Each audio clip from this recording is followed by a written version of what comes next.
Hey everybody, it's Electric Football. It's playoff edition. But first, as you know, here at Electric Football, if you've watched us, we like to pay homage to those who have passed. And I'm going to let Stuart start off with this one. Yeah, yesterday the broadcasting world lost Stuart Scott. He happened to be my favorite ESPN announcer. Over time, he didn't become a caricature of himself. I think he maintained a pretty credible broadcasting base to work from, as opposed to the guys that are now on all these other networks and kind of being parodies of themselves and being goofballs. Stuart Scott delivered it with some fun, with integrity, and he certainly fought a battle that I don't ever want to see anybody face personally. So, to Stuart Scott, I wish you Godspeed. From Electric Football. I'll just say real quickly that watching him was cooler than the other side of the pillow.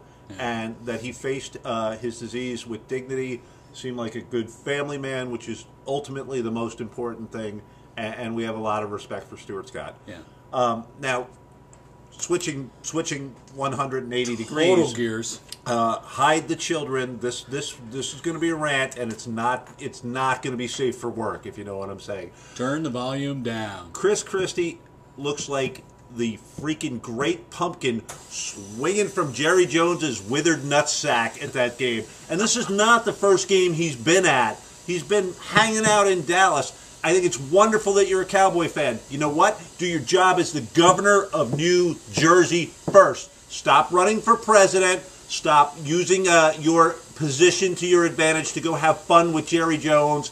And do your freaking job as the governor of New Jersey. We've got enough corruption. We've got enough problems. And you're already gone. You've checked out. Yes, you know what? I don't start my next job. And I hope you don't get your next job. I hope New Jersey votes against you because you're a freaking Cowboy fan.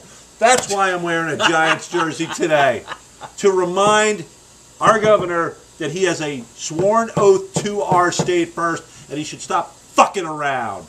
There it is. Steve Brown, ladies and gentlemen. Hear, hear. All right, let's go on to those of you not from New Jersey probably don't care. Yeah, that's right. Anyway. And lastly, go Oregon Ducks. Holy crap. Were they awesome? Did you watch that game? I did not. I haven't watched much college at all, but I have a Chris Spielman love, so I'm pulling Ohio State. So all right. Well, we can argue about that at some other time. That was also an outstanding game. Stu, start the games Too bad up for Nick us. Satan is out of a win here. Hey, how about the Ravens and the Patriots here? By the way, if you missed that, Nick Satan. Yeah, Nick Satan. We don't say his name here in Dolphin Land. That was beautiful. Pats, they're 7-point favorites here. The Ravens are the better running team by oodles. Flacco is 2-1 in Foxborough in the playoffs. Very interesting stat here. However, it's been a couple years. Ravens won the battle last time they met in 2013 in the playoffs, 28-13. But you know me, I think the Pats win here. Brady is coming off the Bills' loss in which he barely played. Didn't matter. That's not an issue for this team. Teams are pretty even in the passing game, actually. Statistically, Flacco's matching Brady in the passing game, so I find that to be very interesting. But how do you go against Brady and Belichick? How do you do that? You don't, until they lose. I'll tell you how you do it. You look at what the Baltimore Ravens were able to do against a good Steelers offense. You look at the pressure that they put on, Ben, and you say to yourself, can they do the same thing to New England in Foxborough? And my answer is yes. I'm convinced that the Pats running game, as Stu said, is going to have zero success against, Suggs, Canty, Doomerville, Nagata, all that. I think they have the linebackers and the safeties capable of controlling, not shutting down, but controlling Gronkowski, and I don't see where the other matchups are any better. I think the coaching matchup is almost a push because John Harbaugh has proven himself to be a very, very worthy coach. Yes, absolutely. He's not going to be out Belichicked, if you know what I mean, and lose the game there. The quarterback matchup, as Stuart said, is pretty even. I actually like the Ravens' wide receivers better than I like New England's wide receivers. I think the Ravens have a clear running game advantage. I think they have a simple formula to win this game. Pound the ball, have Flacco throw when he needs to, take one or two shots deep to keep the Patriots honest, and win the battle of the trenches, which I think they will do. I'm taking Baltimore in the upset. All right, so we've already got a difference of opinion. Been unusual lately here, too. All right, Panthers, Seahawks. The Seahawks, 11.5-point favorites here. This looks like, it's going to be the blowout of the week. And thankfully, it's the night game on Saturday, so most of us can go out knowing full well that the Seahawks are going to win here. They beat a 12-year-old quarterback named Binky Lindley last weekend. I mean, this guy generated 62 yards of offense. 62 yards for a game. Well, if you're going to hold that last play against them. You have to, because up until a play or two before, that's all they had. They gained 30 yards and lost it on the sack. Marshawn Lynch gets 62 yards in a quarter. That's what they put in a game, and they're going to do that against Seattle? I don't think so. This game has the chance to be the ugliest of the weekend, and I don't have much more to say, although I do love Luke Kuechly. Kuechly? Oh, Kukla, Fran, and Ollie? Yeah, he seems to make plays all over the place. Every time the ball was somewhere, Kuechly was not too far behind. And Cam looked injured near the end of the game. I don't know if you saw it.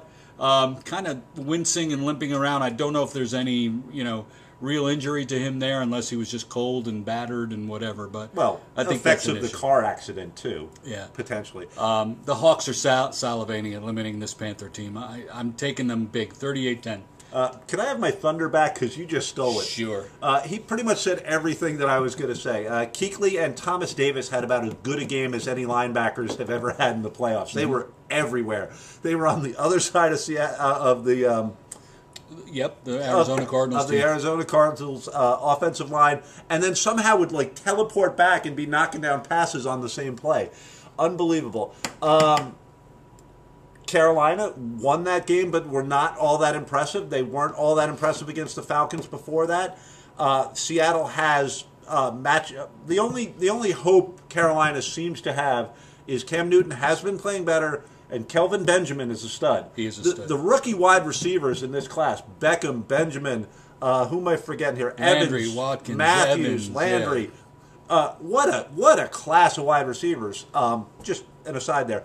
But Benjamin and Olsen seem to be Carolina's best hope. But look who they're going against. They're going against the Legion of Boom. You've got Sherman and Chancellor ready to shut them down.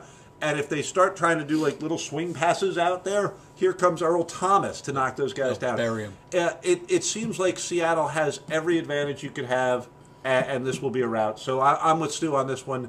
Give me Seattle easy. All right. Why don't you start the next game? What do you have as the next game? As the Dallas Packers versus the Green Bay Packers. Okay.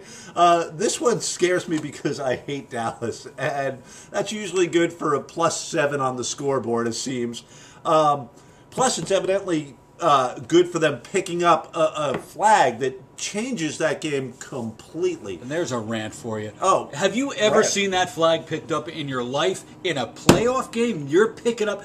Here's something I read today, which I found very interesting. They handpick the refs for the playoffs. They don't bring the full teams that have been together all season long. They're used to their judgment. They know how to communicate with each other. So these guys are really refereeing together for the first time ever. And this ref's going to override in 12 seconds the guy's call who was standing there. I say bullshit. That was a bad pickup of a flag. At least take a little longer, discuss it, and look at it deeper than they did.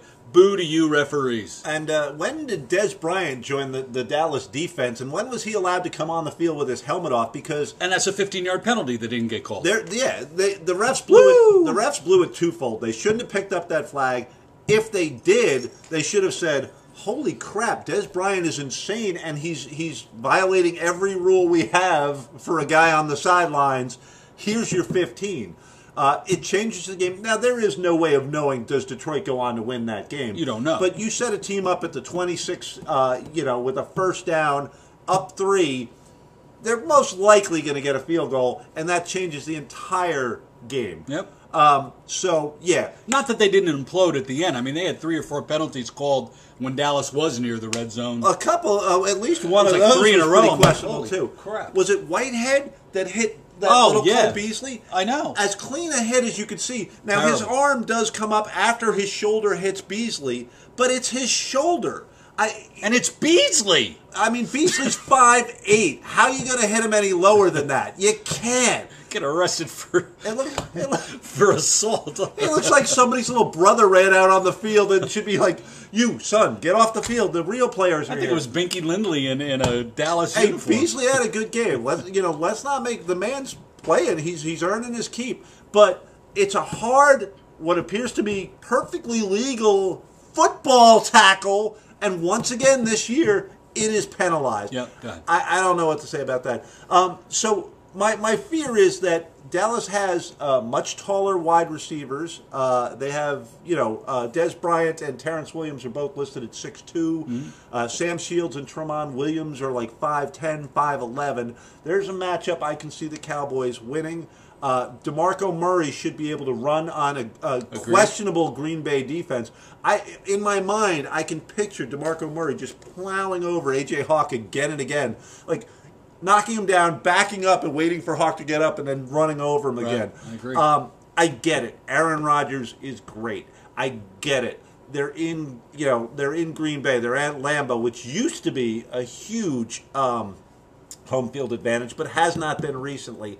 I just somehow see Dallas being on a roll, Romo knowing what to do with his weapons, and he's got the weapons in Murray and Bryant. And Witten coming up huge. One of the few Cowboys in my lifetime that I've ever respected, Witten. And Romo came through in this game. I mean, penalties aside, that guy had a game on that last drive, man.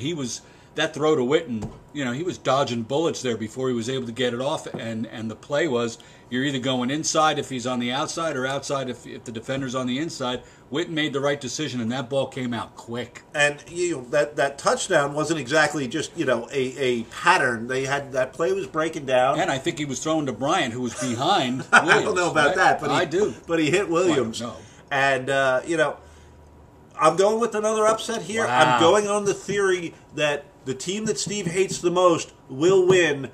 I'm picking Dallas, and I'm not doing it for you, Christy.